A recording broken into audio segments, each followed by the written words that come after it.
vocês? Eu sou a Paloma, sejam muito bem-vindos à Tenda de Histórias da TV Polo. Hoje eu vou contar uma história para vocês que nos lembra comida? Que lembra? O que temos apresentado aqui nos lembra o quê? Uma refeição bem gostosa, um café bem quentinho, bolinho de chuva, bolo de fubá, bolo de cenoura com calda quente em cima. Ai, que delícia!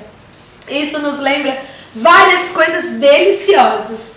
Pois é, hoje eu vou contar para vocês a história de um filho. Jesus, certo dia... espera aí! Antes de contar sobre isso, eu preciso falar para você o seguinte: tudo que nós contamos aqui, ela não é tirada da nossa cuca, ela não é tirada de outros livros, mas ela é a palavra de Deus. A palavra de Deus, inspirada por Deus, que serve para nos ensinar, para nos corrigir e para nos instruir.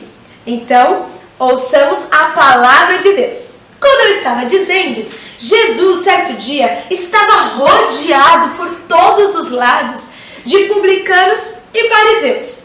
Aqueles que sempre questionavam Jesus quando Jesus fazia os seus discursos, que sempre perguntava, mas com a intenção de não saber a resposta, mas apenas de cutucar Jesus, incomodá-lo. No entanto, Jesus contou para eles algumas histórias. Essa história está lá em Lucas, no capítulo 15. Vamos lá. Eu vou explicar para vocês o que aconteceu. Certo dia, Jesus contando a esses homens, ele disse: havia um menino, uma família, um pai que amava muito seus filhos. Esses filhos viviam muito bem naquela casa. No entanto, um certo dia, o pai foi surpreendido por um questionamento. Ele foi surpreendido por uma questão que ele jamais pensava imaginar. Naquele momento, ele ainda estava vivo.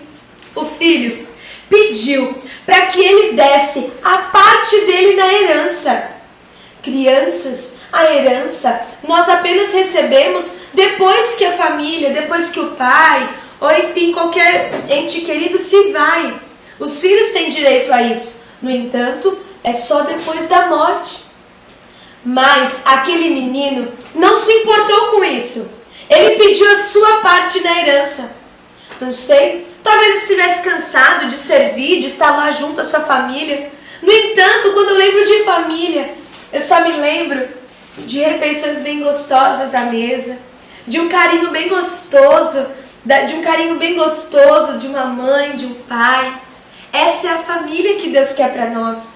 A Bíblia diz, como ela tem resposta para todas as coisas, ela diz que nós devemos obedecer aos nossos pais, porque isso é justo. Diz aos pais para não irritarem os seus filhos.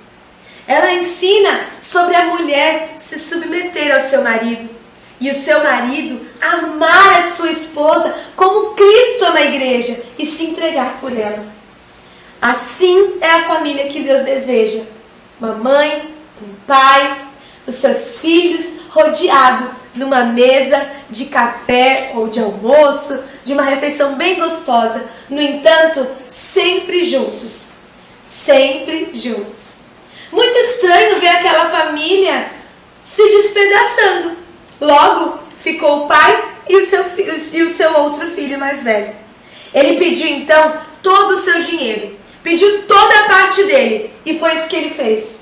Pegou o seu dinheiro, foi embora e começou a gastar nas mais altas bobeiras dessa vida. Imagine, o dinheiro que nós temos não é para gastarmos de maneira tão inútil assim. Tudo que temos foi Deus que nos deu. Nós devemos nos planejar, nos organizar e em tudo honrarmos a Deus. Pois é, ele gastou comendo muito, tendo tudo o que queria. Mas Deus, o nosso Deus, Ele é o Deus que provê todas as coisas e não nos dá somente o que queremos, igual crianças mimadas. Ele nos dá o que precisamos. Olha que legal! Então, esse filho gastou tudo que tinha. Imagina, ele passou dias, talvez dias felizes, né? Dias felizes. Imagine aí, pense em um delicioso brigadeiro. No entanto, quando você morder aquele delicioso brigadeiro, no final é areia. Quando você mastiga, é areia. Assim é o pecado. A gente parece muito bom. Parece bom aos olhos, ótimo ao paladar, bom para ter conhecimento, mas no final é só areia. No final não nos sacia. Só quem pode preencher o vazio do seu coração é Deus, é o seu Pai, o seu Criador.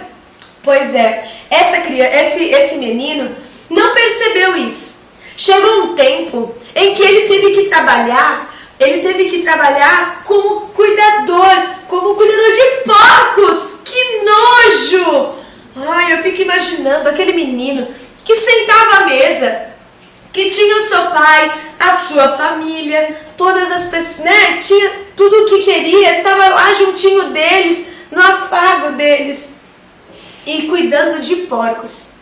Ele percebeu que o que ele estava comendo era comida de porco, sendo que os servos dos seus pais, lá na onde eles moravam, eles comiam uma comida muito melhor do que aquela.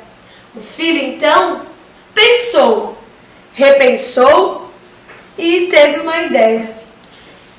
Ele pensou e tomou a atitude: voltar para casa.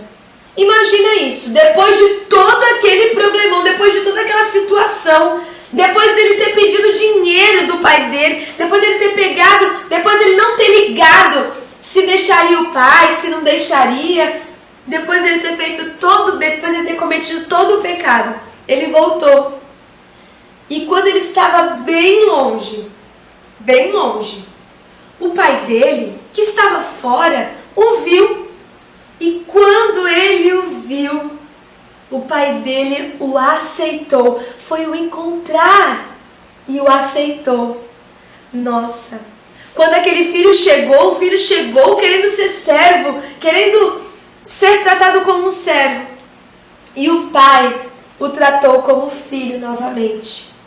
Eu posso ver aí o perdão. O perdão, eu não sei, se eu fosse a mãe daquele menino, eu ia falar: coisa feia, hein? Que coisa feia. Me deixou, eu ia fazer um drama, ia ficar totalmente chateada, meu coração estaria endurecido, mas aquele pai, ele representa Deus. Assim Deus faz com você. Você muitas vezes se distrai com as coisas da vida. Você se distrai, às vezes você coloca outras pessoas, outras coisas, outras situações no lugar que é somente de Deus. E quando você se arrepende, conforme nós vamos ver no nosso versículo, quando você se arrepende de todo o seu coração, Deus te recebe não como servo, não para comer a comida dos porcos, Ele te recebe como um filho. Deus te perdoa. No entanto, para o perdão é necessário arrependimento.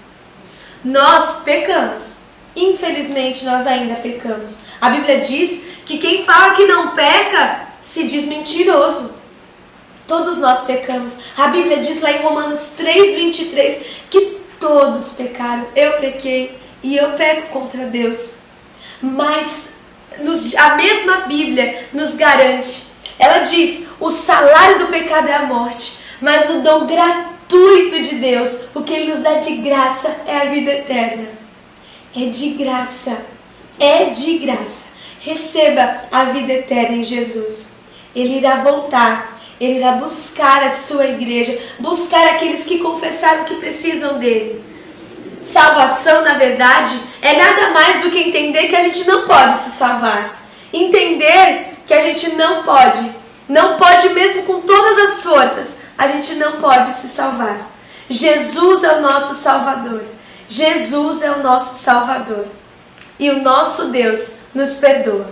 A Bíblia diz: Deus amou o mundo de tal maneira que deu.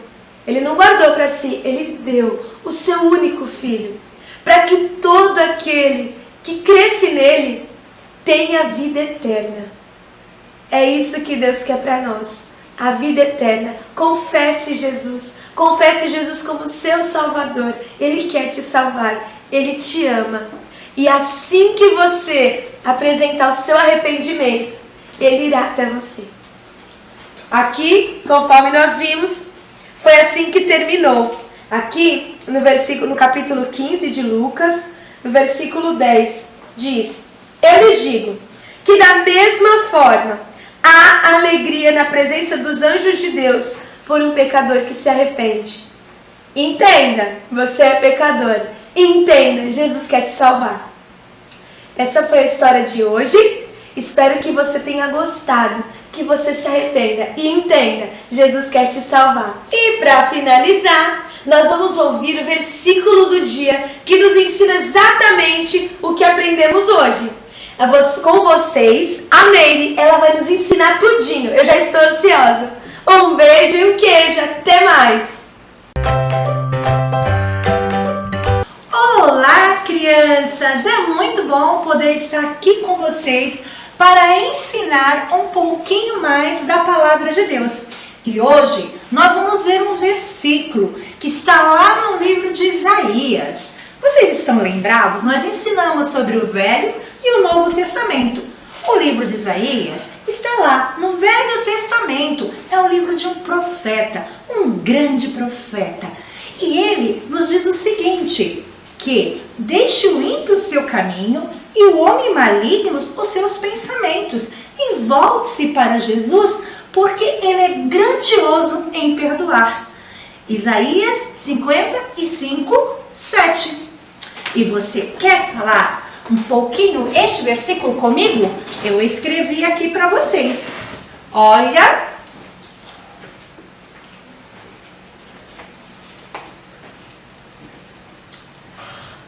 O que fala aqui? Vamos ver? Volte-se para o nosso Deus, porque Ele é rico em perdoar. Então, aqueles pensamentos, aquelas coisas ruins que muitas vezes vêm a nos atormentar, é só nós confessarmos a Deus e Ele vai nos perdoar. É isso que a palavra dele nos fala. Então, vamos ler juntos este versículo? Volte-se para o nosso Deus, porque é rico em perdoar. Isaías 55, 7. Vamos lá? Mais uma vez só, para nós encerrarmos. Volte-se para o nosso Deus, porque Ele é rico em perdoar. Leve essa mensagem no seu coração, porque nós temos um Deus com um grande amor e muito rico em perdoar.